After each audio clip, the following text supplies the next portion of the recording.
Alright, we're going to be doing an air filter on a 2010 Honda Accord. This has the 2.44 cylinder.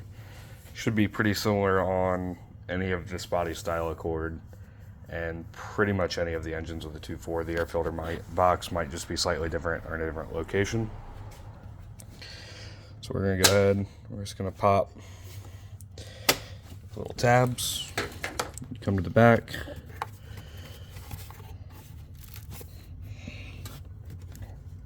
You'll have a tab right there by the sensor.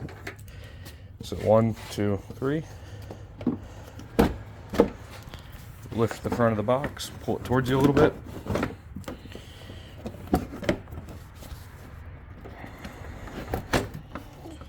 And then you'll see now that it's part, these two tabs will fit in there.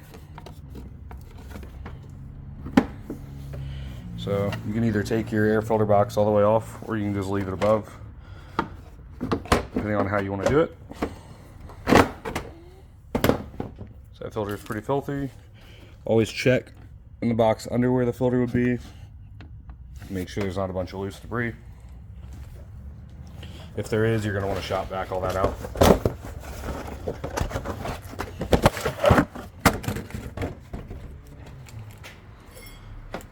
And then you'll just take your new air filter,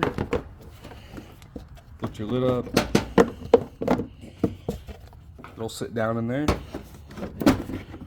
Make sure you line it up for those two tabs to drop in those grooves. And then you can just push it down.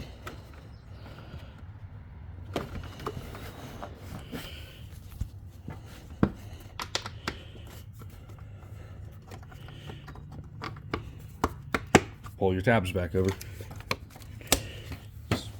Super quick, super easy. Save yourself some money. Keep your car well maintained.